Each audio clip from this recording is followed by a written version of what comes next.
Ya. Bien, chiquillos, buenos días. Como ustedes sabrán, las pruebas de cuarto A y las pruebas de cuarto B son distintas. ¿Mm? Muchos de ustedes, chiquillos, se copiaron en la prueba. ¿No? Así que la gran mayoría tiene como un 1, un 9. ¿No? ¿Hay gente que sacó azul? Sí, hay gente que sacó azul. Fueron 5 personas del curso. ¿Ya? Esa nota hay que recuperarla. ¿Ya? Yo no me voy a detener en eso. ¿No?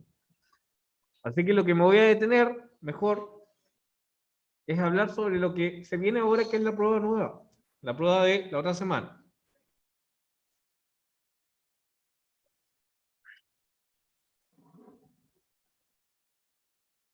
¿No? Yo sé que este sistema nos permite copiar, ¿no? Pero eso no les va a servir al futuro. ¿Bien? Ya. Sigamos. Digamos. ¿Ya? Chiquillos, hoy día, aprovechando lo que se lograron ahí recién, nos toca retroalimentar toda la unidad. ¿Ya? Así que vamos a ver los conceptos que son claves para la prueba que se nos viene la otra semana. ¿Ya? ¿Qué es lo que vamos a hacer entonces? Fíjense acá, vamos a hacer una exploración previa. Aquí están todos los conceptos que nosotros vimos, aquí, las relaciones también sobre las definiciones de los autores y las autoras. ¿Ya? Aquí les dejé un video de una de las clases que ya se los voy a explicar por qué se los dejé. ¿Ya? Dos autores más, conceptos y más conceptos. Que eso fue todo lo que vimos entonces en esta unidad.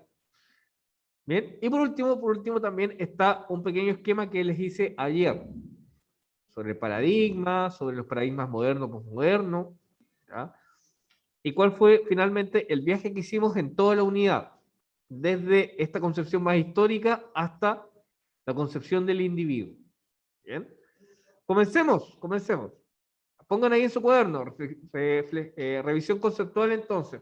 Pongan ahí en su cuaderno, chiquillos, revisión conceptual de la unidad. Eso es lo que vamos a hacer para que nos vaya bien. ¿Ya? Revisión entonces conceptual de la unidad.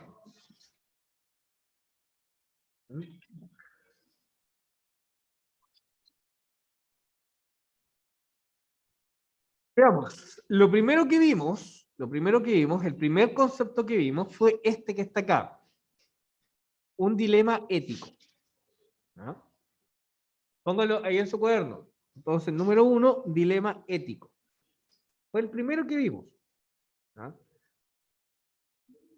No sé si se acuerdan de la imagen que eran como dos caminos, dos flechas separadas. ¿Ya? Veamos la definición. Dice acá, un dilema ético es una situación en la que ninguna de las opciones a considerar es enteramente buena ni enteramente mala. ¿Ya? Coloquen entonces ahí en su cuaderno. Es una situación, ¿ya?, donde ninguna de las opciones es entera buena ni entera mala. ¿No? Esto es muy importante, muy importante. ¿Ya? Dice, tomes la decisión que tomes, chiquillos. ¿Sí? Dice, es la situación en la cual no puedo considerar que mi decisión es buena o es mala. ¿Ya? Eso es un dilema. ¿Ya? El dilema es nomás. ¿Ya?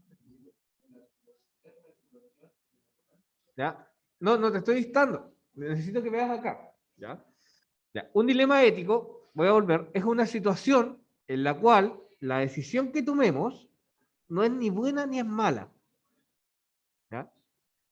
La decisión que tomamos en un dilema no es ni buena ni mala. ¿Ya?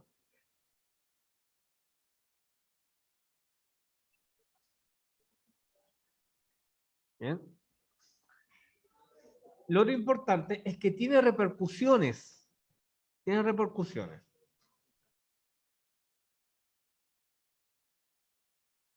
¿Ya? Lo más importante en el dilema es cómo nosotros lo justificamos. Eso es importante. ¿Ah? Cuando nosotros justificamos un dilema, ¿ya? Observamos una cosa que es muy importante, ¿ya? Que son los principios de nuestro pensamiento y nuestros valores. ¿Ya? Voy a colocar eso acá. Justificar un dilema, ¿ya? Permite observar los principios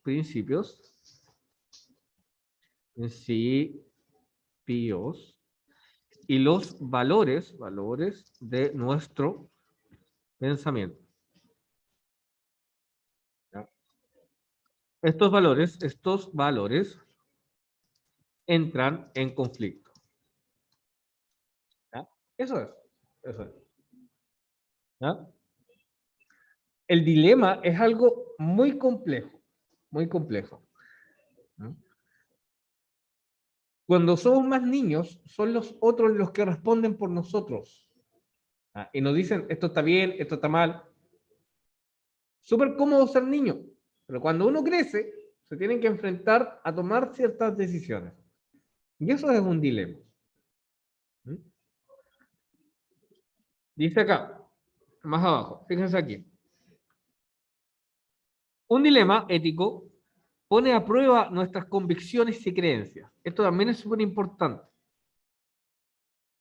Llevando, dice, a las personas a un estado paradójico, ya que nuestro código moral es llevado a lo más crucial.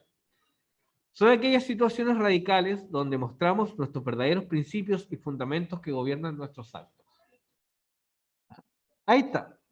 Ahí está. ¿Mm?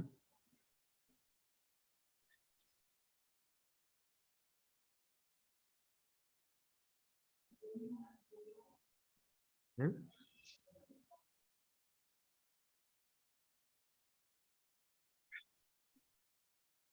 ¿Se han fijado que la generación de ustedes es súper silenciosa muchas veces? Como que no habla mucho. Si no habla mucho, ¿ya? Uno no sabe lo que piensa. Y eso es súper incómodo a veces. ¿Mm? Lo más importante es que ustedes se expresen ahí. Porque cuando uno se expresa, ¿ya? El otro puede observar qué es lo que convence, qué es lo que motiva, qué es lo que mueve, ¿ya?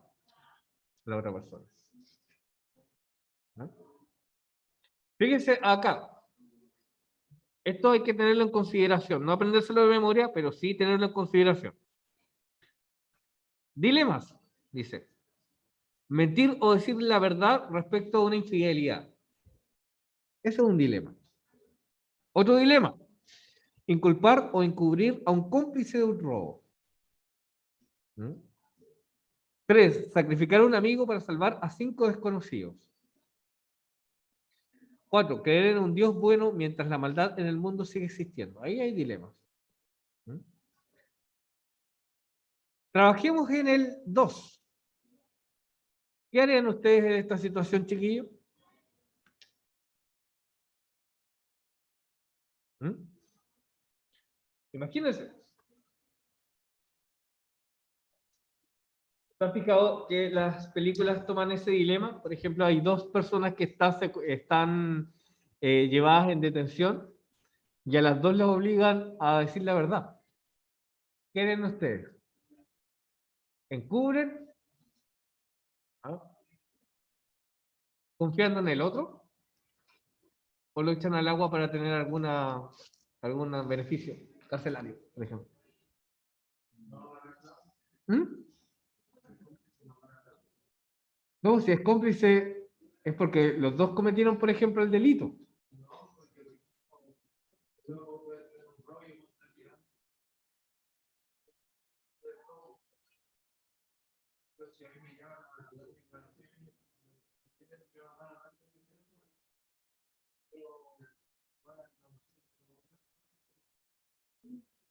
No, pues si ganas algún beneficio.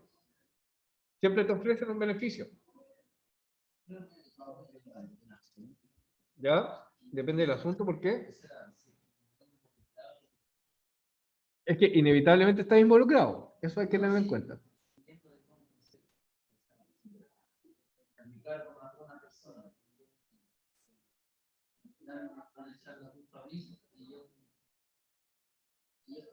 Claro. Sí, claro.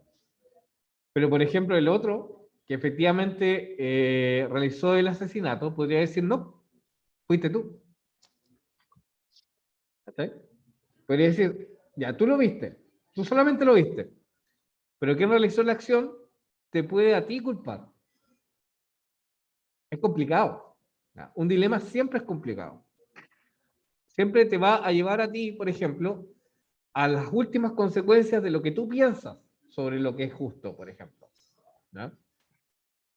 Eso es importante. ¿Ya? El dilema muestra lo que realmente nosotros pensamos frente a una situación. Por eso los dilemas son importantes. ¿Ya?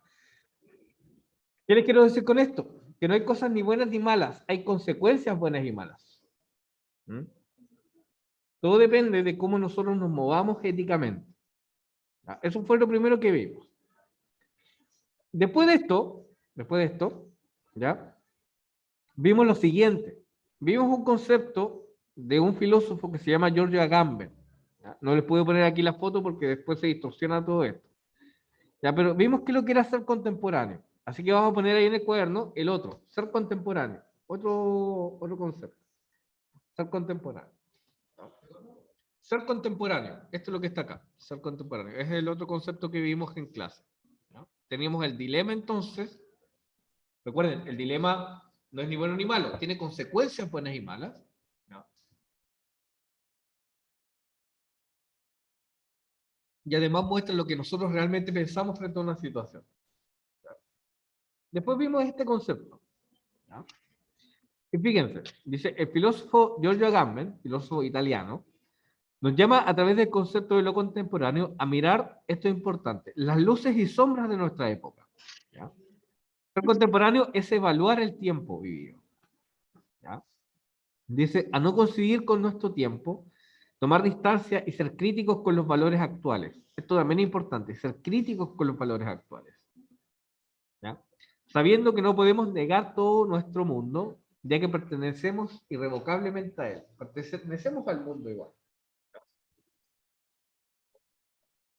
Pero tenemos que mirarlo críticamente. Es como escuchar a Marcianeque. ¿No? Marcianeque está ahí. Es lo último que se está escuchando. ¿Ya? Pero hay que mirarlo críticamente igual. Eso es importante. Música pegajosa, música de moda, las modas pasan. ¿No? Pero hay que mirarlo críticamente. Siempre. Fíjense más abajo. Entonces tenemos que ser contemporáneo, es mirar las luces y las sombras de nuestra época, y estar críticos con los valores actuales. Eso es importante. Ser críticos con los valores actuales. ¿No? No podemos negar nuestro mundo, pertenecemos a él. ¿No? Pero la crítica es muy importante. Fíjense más abajo, dice, se hace necesario tomar distancia del tiempo vivido, puesto que es así como podemos plantear una observación de los valores, prejuicios y elecciones que nos plantea la sociedad. Quien está inmerso, dice, en la época, está enceguecido por lo evidente y se vuelve servil a las modas del momento. Tomar distancia es una acción crítica. Esto es importante. ¿Ah? Tomar distancia.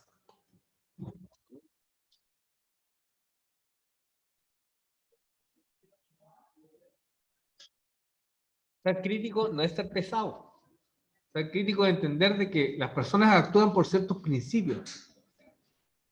¿Mm? Ayer yo estaba en la playa caminando de noche y había mucha gente y tiraron unos fuegos artificiales. ¿Por qué hicieron esa cuestión? ¿Para qué? ¿Mm? ¿Para qué? ¿No? Quizás quién eran esas personas. Pero, por ejemplo, ahí estamos en época de que los pajaritos de la Avenida del Mar anidan. ¿Mm? Y los fuegos artificiales los asustan, por ejemplo. ¿Ah? Pero ¿cuál es la causa última de por qué la gente hace eso? Quiere mostrarse, quiere mostrar poder, por ejemplo. ¿Han fijado en los fuegos artificiales que tiran los narcos en nuestras poblaciones acá? Los fuegos artificiales que tiran los narcos. Balazos. ¿Mm? Mostrar poder. ¿Hacia quién? ¿Mm? Esa cosa hay que tomar distancia. ¿Mm? Tomar distancia es ser crítico, chiquillos. Tomen distancia las cosas. Recuerden, Giorgio Agamben, anótenlo ahí, es italiano. Agamben. ¿No? Fue uno de los primeros filósofos que vimos en esta unidad. ¿No? Tomar distancia de la época es pensar en los paradigmas que están rodeando nuestro modo de ser y pensar. ¿No? Y nosotros ubicamos dos tipos de paradigmas, la modernidad y la posmodernidad, y ahí están sus fechas. Anoten sus fechas, son importantes. Son importantes. ¿Ya? Del siglo XV al XIX y la posmodernidad del siglo XX al siglo XXI. ¿Ya? Muchísimos siglos que aún siguen influenciando en nuestro modo de ser y pensar. ¿Ya? Por eso es importante tomar distancia, porque hay que saber qué es lo que nos influye a nosotros en nuestros quehaceres, en nuestras decisiones. ¿No? En nuestras decisiones. ¿No? ¿Ah? Muy bien, hablemos de algo cotidiano, por ejemplo, acá. Hablemos de comprarse un auto. ¿No? Ese es un proyecto que muchas familias tienen, comprarse un auto. ¿No? Es lo que mandata también la sociedad muchas veces. ¿No? ¿De dónde viene todo esto? Hace muchos años, el auto, ¿ya?, significa un estatus de poder. Pero fíjense en la posmodernidad, donde ya hay precios estratosféricos que nunca podremos pagar. Pero aún así sabemos, por ejemplo, de marcas como Lamborghini. ¿Mm? Aún así sabemos de marcas como, no sé, otro auto caro. ¿Ah? ¿Ah? Ferrari y todo eso. Claro, porque quieren mostrar, ¿ya?, un tipo de consumo al cual no podemos acceder. ¿Ya? Pero igual lo sabemos. Entonces, ¿qué pasa con comprarse un auto, por ejemplo, para trasladarse? El fundamento se pierde. ¿Para qué sirve un auto? Sirve para esto. Ya, pero existen todos estos autos. ¿Ya? Y existen, por ejemplo, estas marcas que jamás podremos pagar. ¿Qué nos quiere mostrar eso? Nos quiere mostrar que la causa, ¿ya?, de por qué se generó esto de tener un auto ya no existe. Ahora la causa es el lujo, por ejemplo, ¿ya?, el arribismo y todas esas cosas.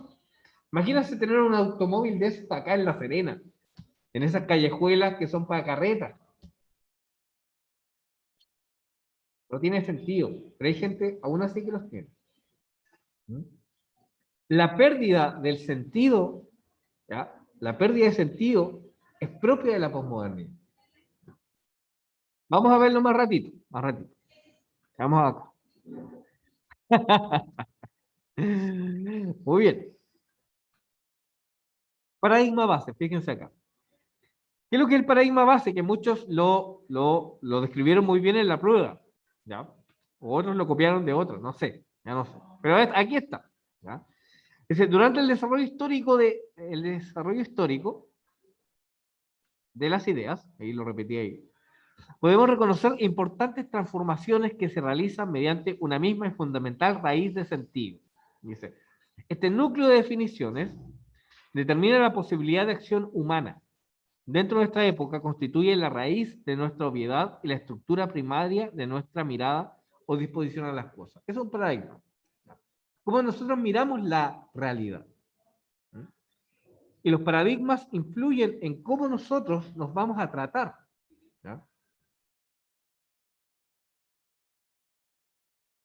Les voy a decir algo que me ha tenido perturbado toda la semana. Cuando uno copia, ¿ya?, pide disculpas.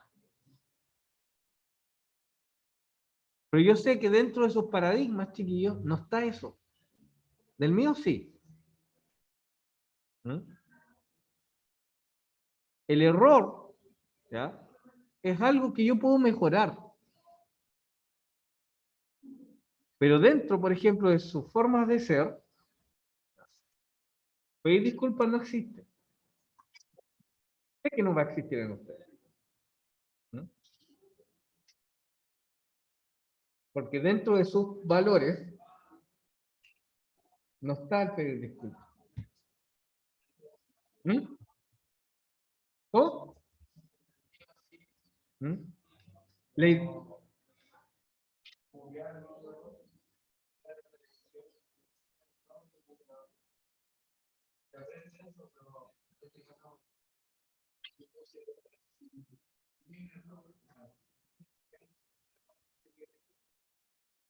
Ujú.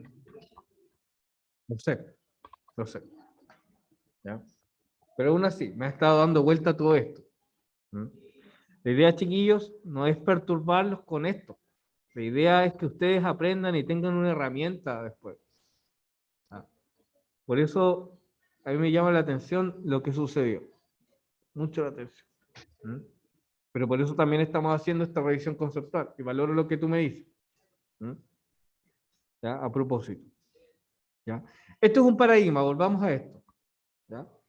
Es una raíz de sentido, es algo que a nosotros nos orienta para vivir. ¿Ya? Constituye nuestra base de lo obvio y la estructura primaria de cómo nosotros miramos las cosas. ¿Mm? Eso es importante. Para comprenderlo, por ejemplo, podemos hacer el contraste con otro tipo de culturas, como lo hicimos alguna vez en la clase cuando hablamos de Afganistán. ¿Ya? Los musulmanes tienen otro tipo de paradigma que les permite hacer otra cosa. ¿Ya? Por ejemplo, los rusos aprenden a armar, ¿cómo se llama esta ametralladora de los rusos? El AK, sí, la AK-47. Lo aprenden en el colegio. ¿No? En la escuela aprenden a armarlo y a desarmarlo. ¿No? ¿Y por qué? Porque tienen otro paradigma y otra relación, por ejemplo, con la guerra, con las armas y con todo eso. Igual que los norteamericanos. También. Son otro tipo de paradigmas. Para ellos es obvio, por ejemplo, que van a aprender eso en el colegio. Para nosotros no. Fíjense en cómo cambian las cosas que son obvias dentro de una cultura y otra cultura. ¿Bien? Vamos a bajar un poquito más. ¿Ya? Acá hay otro autor que vimos también, que era Gianni Vattimo, otro italiano. Gianni Vattimo. Gianni Vattimo nos dice qué es lo que es la posmodernidad. ¿Ya? Fíjense acá. La posmodernidad es una época histórica del pensamiento en la cual se ponen en entredicho, en cuestionamiento, los postulados básicos de la modernidad. ¿Ya?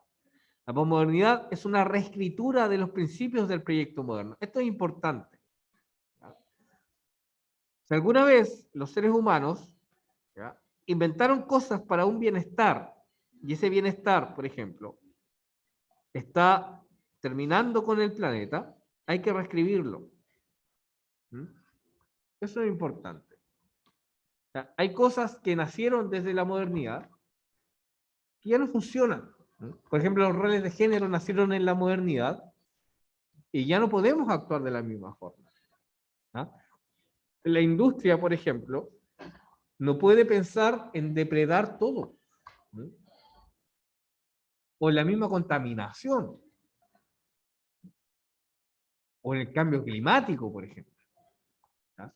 Esas cosas, por ejemplo, como el cambio climático, ¿ya?, jamás iba a ser tema. Hoy sí es tema, porque estamos en otro paradigma, en otros tiempos. ¿Ya? En otros tiempos. Y eso es lo que hay que entender, que hay un cambio de época. ¿Ya?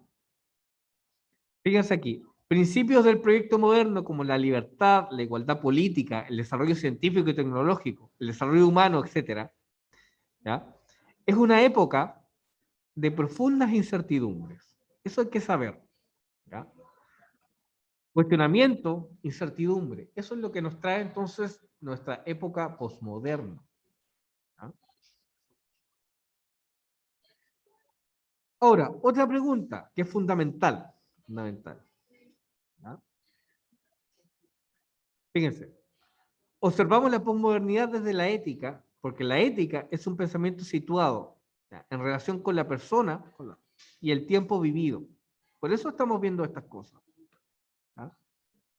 Es importante decir que no...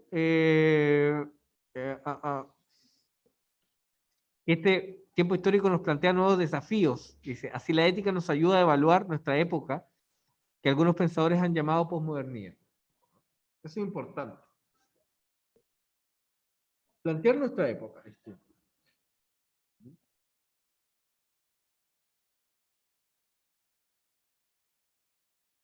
Por ejemplo, ¿ya?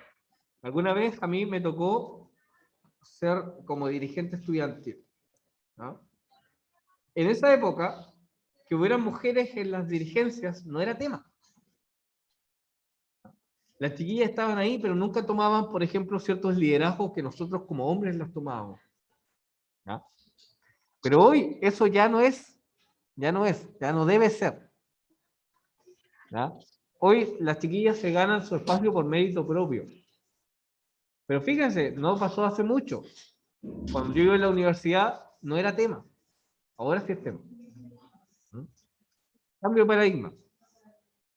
Cambio de situación histórica. Recuerden, entonces, Gianni Bátimo nos dice entonces, que la posmodernidad es una reescritura de la modernidad en una época de constantes cuestionamientos. ¿Mm? Vamos a bajar un poquito más. Dice acá, diferencia entre la modernidad y la posmodernidad, y esto hay que tenerlo súper claro también. ¿Cuál es la diferencia entre estas dos épocas? ¿Ya? Son dos proyectos, dice, donde la posmodernidad ha abandonado, ¿qué cosa? La verdad y la racionalidad. Y esto porque, lo mismo que les decía yo con el ejemplo del auto, se pierden los fundamentos que construyen nuestra forma de ser. ¿Mm? De volver a ellos es repensarlos y reescribirlos según las nuevas necesidades que implica el proyecto actual de la sociedad humana. ¿Mm? Eso es importante. Saber las causas de las cosas. ¿Ya? Volvamos a un ejemplo con el mundo musulmán. ¿Ya? El mundo musulmán y el mundo árabe en general, el mundo semítico, ¿ya? De donde nace, por ejemplo, las grandes religiones, la religión, el judaísmo, el cristianismo y el islam, ¿ya? Tenían una relación muy compleja, por ejemplo, con la reproducción. Fíjense lo que le estoy diciendo. Por eso las restricciones con la mujer, porque la mujer estaba resignada a la reproducción en un mundo desértico. Póngase en el lugar, por ejemplo, de quienes escribieron esos textos, ¿ya? De que la mujer tiene que estar relegada, por ejemplo, que la mujer no tiene que provocar al hombre y todo eso. Todos esos textos nacieron bajo ese fundamento, ¿ya? De no permitir, por ejemplo, que la mujer no produzca hijos, porque esa era su función antiguamente. Fíjense ustedes, esa era la noción que tenían en las religiones antiguas. Después eso llegó, ¿ya?, a nuestra sociedad, que se transformó, por ejemplo, en ciertos modos de ser, ¿ya?, donde la mujer quedaba totalmente relegada, por ejemplo, de la producción, o totalmente relegada, por ejemplo, de tener dinero o de manejar dinero, incluso. Pero el fundamento desde la religión sigue estando ahí. Sigue estando ahí que la mujer tiene que ser recatada, que la mujer tiene que ser esto, lo otro, de casarse para los hijos, de ser esposos de los maridos, esposa de los maridos. ¿Ya? Sigue estando en otras formas, ¿ya? Pero aún así hay formas de opresión. Lo que hay que hacer es entender de dónde vienen esas formas. ¿Mm?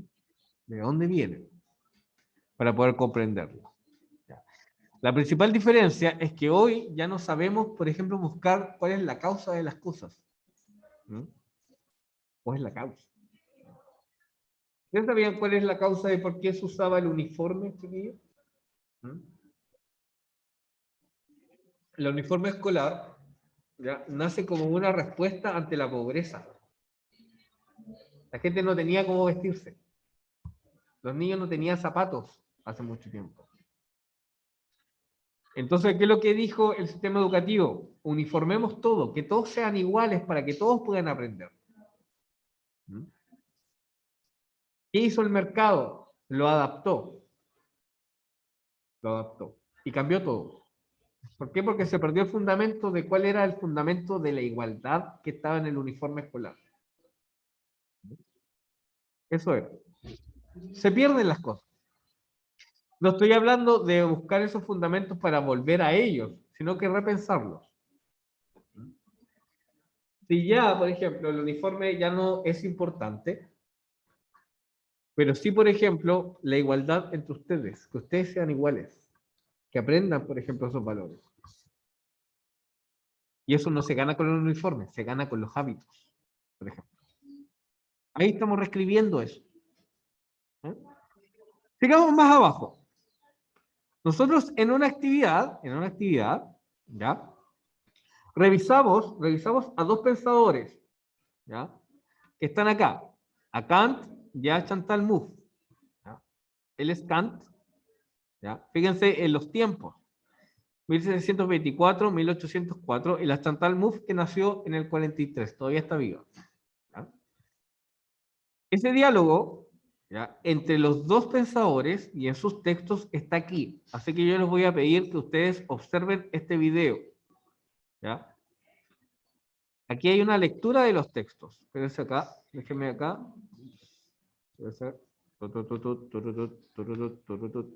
Aquí hay un repaso. Vamos acá. ¿Por qué no reproduce esto? Está cargando. Mi conexión es inestable. Porque hay dos preguntas que son específicas de estos dos pensadores.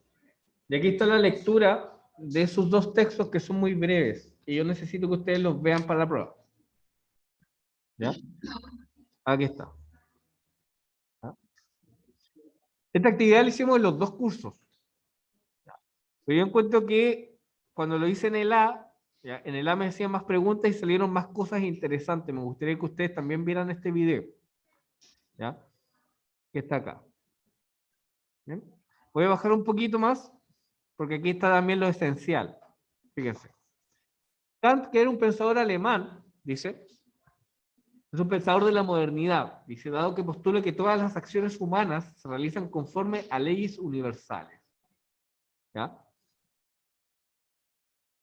De la naturaleza. Dice, estas leyes se manifiestan en el progreso racional de la historia del ser humano, que está determinado por el proyecto moderno. ¿Ya? Antes se pensaba que todos nosotros íbamos a llegar a un estado mucho mejor porque éramos seres racionales. ¿Ya? Hoy día vemos el estrago de todo eso. ¿No? Por ejemplo, formamos un mercado donde nosotros podemos regodearnos de muchas mercancías, pero la consecuencia de eso es la contaminación, por ejemplo, del mundo. ¿Ya? Claro, alcanzamos la productividad, tenemos un mundo interconectado. ¿Ya? Por ejemplo, ganamos las telecomunicaciones, deseamos nosotros comunicarnos con personas lejanas. ¿Ya? Hoy día, por ejemplo, tenemos eso, pero no sabemos comunicarnos en el aquí y el ahora. ¿Ya?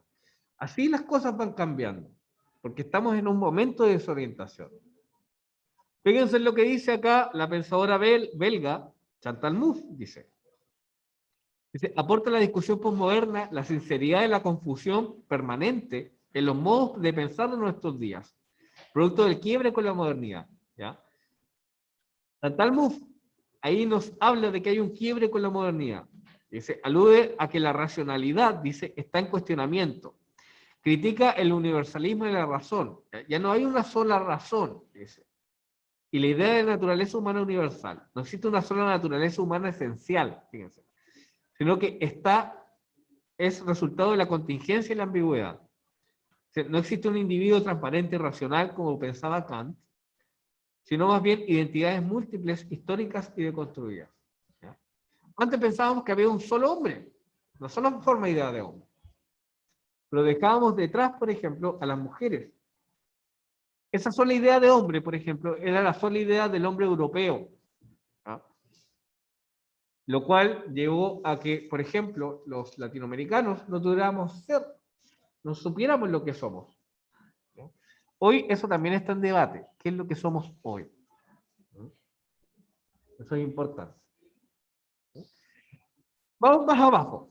Ustedes tienen que ver este video y tienen que ver, entonces, tienen que ver los textos que están acá. Están leídos por nosotros. Vamos acá.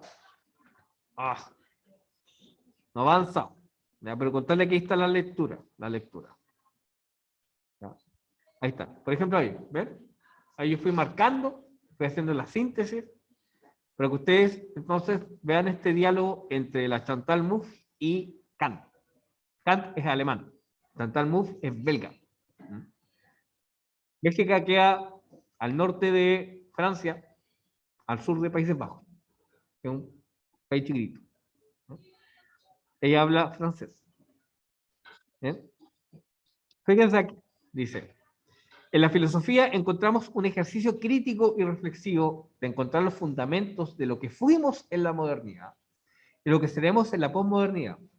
La disciplina filosófica nos recuerda que, si bien vivimos en un tiempo ambiguo y lleno de incertezas, la filosofía nos invita a encontrar las razones y las causas de lo que somos hoy. De eso se trata esto, encontrar las causas de lo que somos. ¿Bien? Sigamos acá, que nos queda muy poquito de lo que vimos. ¿Ya? Entramos entonces a la posmodernidad y entramos al concepto de cuerpo. ¿Ya? Fíjense aquí. Fíjense. La modernidad constituyó un cuerpo aislado y separado de la mente e integrado. ¿Ya? Y se intentó hacer un símil entre el cuerpo humano y una máquina. Sin embargo, esta visión unitaria que teníamos en la modernidad dejaba de lado otros aspectos en conformidad con lo corporal, como lo son la relación con los otros y su rol con la construcción de la identidad. En la posmodernidad no solo miramos el cuerpo desde lo biológico, sino también desde lo sexual, histórico y político. ¿Por qué les puse acá el cuerpo? Porque el cuerpo es un concepto que ha cambiado mucho en la historia. ¿No? Desde ser separado entre alma y cuerpo, ¿no? A no ser importante, por ejemplo, en la modernidad, pero ahora sí es muy importante. ¿No? Antes, por ejemplo, las cuestiones del cuerpo, el hambre, por ejemplo, el crecimiento, no eran muy importantes en relación a la producción. Acá en Chile tenemos un ejemplo muy claro. El ejemplo, por ejemplo, el ejemplo de las pulperías, de cómo se vivía en el norte de Chile. No hace mucho, a principios de siglo. Para los terratenientes, el cuerpo de las personas no era importante. Si pasaban hambre, no era importante. En el campo chileno, a principios de siglo también, pasaba algo atroz con las mujeres, muy atroz, ¿ya? Que se llamaba el derecho a piernada. ¿Habían escuchado eso? ¿Ya? El derecho a piernada, ¿ya? Era el derecho que tenía el terrateniente para pasar la primera noche con la hija del campesino. Maltratarla, humillarla. ¿Ya? Por eso se trata a las chinas como las chinas. Eso pasaba en nuestro país. Y aún sigue pasando. ¿Por qué? Porque el cuerpo femenino no era importante. El cuerpo femenino era la apropiación de quien, por ejemplo, tenía el dinero, no solo para pagarlo, sino que también para humillarlo. Esas cosas pasaban en Chile. Aún pasan. Pero el cuerpo es sumamente importante para la filosofía. Un cuerpo que dice acá, sexual, histórico y político. Eso hay que anotarlo. El cuerpo hoy, entonces, es sexual, histórico y político. Se va configurando así. Antes no era importante. Acá, por ejemplo, en la escuela, no en esta escuela en particular, sino que en la escuela en general, si ustedes se fijan, el cuerpo no es importante, ustedes están sentados todo el rato.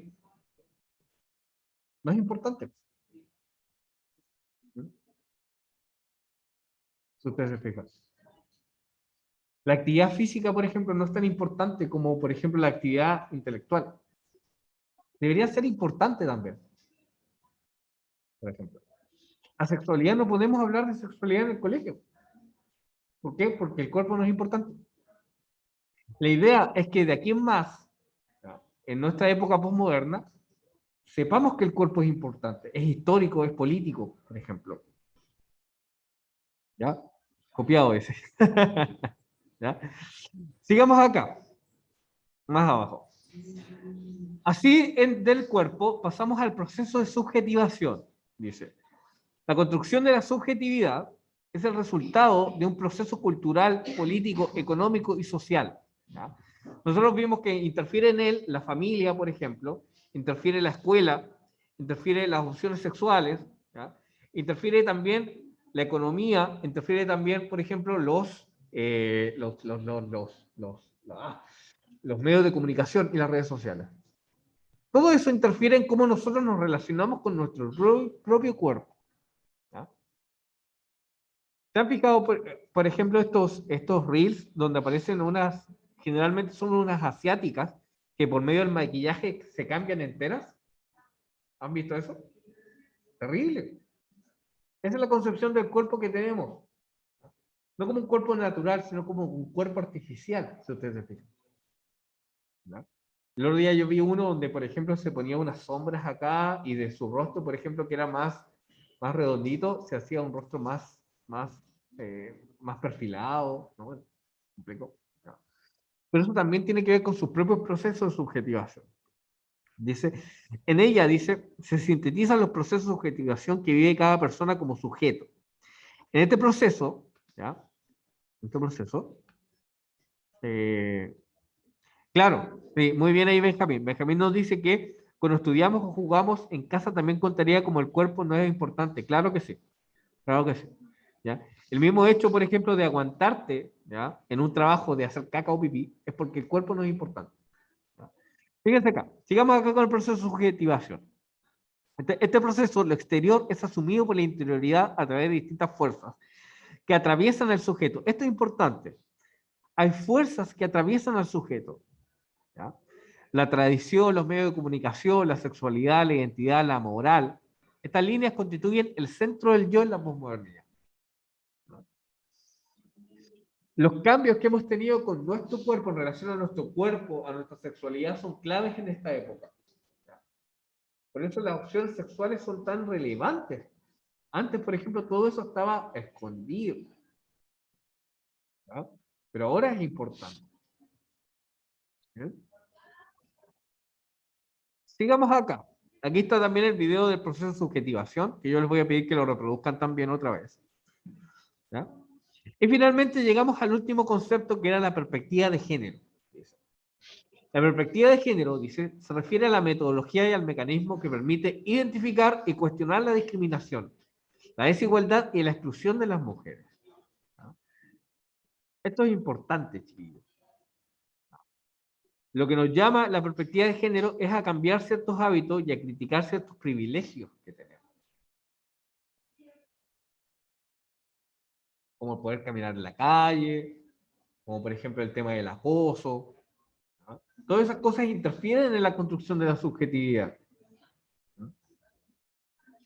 Y muchas veces, como hombres, no nos damos cuenta de eso. Pero hay que verlo.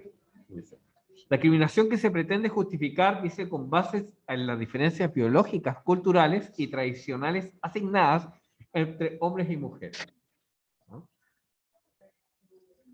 Así también la perspectiva de género propone acciones que se deben emprender para actuar sobre los factores de género y crear condiciones de cambio que permitan avanzar en la construcción de la igualdad de género. Eso es importante. ¿No? No patologizar el acoso. Todos los hombres, todos nosotros, ¿no? Aprovechando que hay puros hombres, siempre hemos tenido muchos privilegios y no nos damos cuenta de esas cosas. ¿No? Por ejemplo, el hecho de que a nosotros no se nos obliga a ser padres o madres. ¿No? Padres. ¿Se han fijado, por ejemplo, ya, un hombre que se hace cargo de los hijos, es un héroe? ¿Ya? Pero la mujer que dejó a los hijos con el varón es una suelta. Fíjense en la desigualdad que hay ahí. ¿No? Es una madre desnaturalizada, le dice. Hay muchas formas de violencia de género.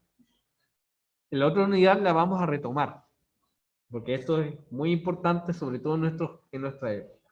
¿Ya? También, más abajo, hay un video de lo que significa la desigualdad de género de la filósofa Judith Butler. Este también les voy a encargar que ustedes lo vean en su casa. ¿Ya? Aquí, en esta clase, está todo el material que nosotros hemos usado en el semestre. ¿Ya? Para que les vaya bien. ¿Ya? Para que les vaya bien. Está subido. Está grabándose. Está grabándose. ¿Ya? Está grabándose. Chiquillos, las pruebas del A y B son distintas. Ya, te lo advierto de inmediato. Estudien. Aquí está todo el material. Vean los videos y vean sobre todo, bueno, aquí está el proceso de subjetivación, y vean sobre todo el diálogo que pusimos acá entre los textos de la modernidad y la posmodernidad, porque de ahí se desprenden algunas preguntas. ¿Ya? Y también les dejé esto que está acá abajo. ¿Ya? Fíjense acá, conceptos claves de la unidad. Dice, paradigma, dice, forma en cómo se legitiman y delimitan aspectos esenciales de la cultura, la ciencia y la filosofía. ¿Ya? Tiene que ver con estos elementos que nosotros tenemos para juiciar la realidad. ¿Ya? Hemos dicho que dentro del paradigma de lo contemporáneo que es hoy, tenemos la modernidad y la posmodernidad. ¿Ya? La posmodernidad es una reescritura de la modernidad, así como lo decía Gianni Bátimo. ¿Ya? Y también es un proceso de desorientación.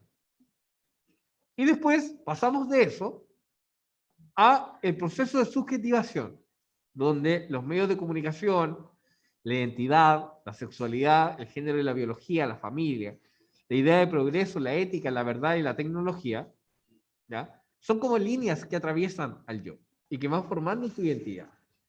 ¿Ya? Más abajo, yo les puse, la filosofía, dice, nos permite volver a preguntarnos por las esencias de las cosas. ¿Ya? La esencia de hoy es preguntarnos qué es lo que es el ser humano con respecto a su cuerpo, qué es lo que es el ser humano respecto a la sociedad. Esas son las preguntas esenciales. ¿Ya? ¿Por qué es difícil filosofía? Porque filosofía son preguntas, ¿no? Las preguntas, el modo de preguntarse. Dice aquí, el yo atraviesa por distintos procesos de subjetivación. ¿Qué es lo que es la subjetivación? Acá lo volví a definir. Es el proceso por el cual el ser humano va determinando sus conductas y su modo de ser.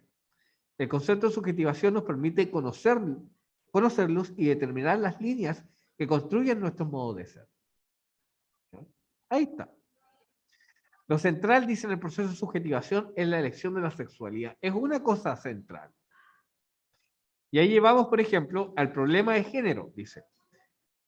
Los modos de ser entre los hombres y mujeres son distintos porque existen distintas formas que determinan los comportamientos y legitiman desigualdades. ¿Ya? Este es un problema que tenemos hoy. Y la identidad de género, dice concepto, es una forma de entender teóricamente cuáles son los roles asignados de forma dual entre lo masculino y lo femenino. Y esto es importante también que lo vamos a empezar a ver en la próxima unidad. La identidad no es algo fijo, es algo que se va construyendo y se va deconstruyendo. ¿Ya? Hasta ahí llegamos con la unidad que vimos ahora. Todos esos son los conceptos que vimos. ¿Ya? Retomemos rápidamente. Empezamos con el dilema ético. ¿Ya?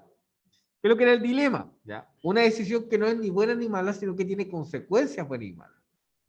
Dos caminos que elegir. ¿Ya? Aquí yo les dejé algunos dilemas, por ejemplo. La mentira, el culpar a otro, el sacrificar a una persona, ¿ya?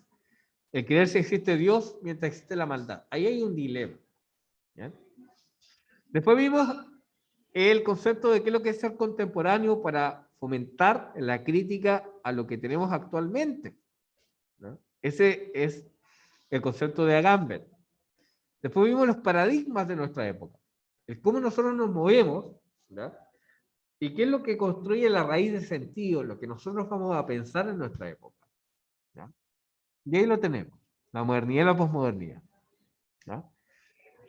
Vimos la posmodernidad también según el pensador italiano Gianni Bátimo. ¿Ya? Esta época entonces de cuestionamientos y esta época donde la razón y los fundamentos de las cosas se pierden. ¿Ya? Y esa es la diferencia entre las dos épocas. ¿Ya? Tenemos entonces una época de firmes convicciones, pero que también provocaron muchos estragos en nuestra sociedad. Y esta época, con mucha desorientación, pero que es una reescritura de lo anterior. Eso es importante. Vimos también el diálogo entre dos pensadores de la modernidad y la posmodernidad, que eran entonces Kant y Chantal Mouffe. Y aquí está el video, que hay que verlo.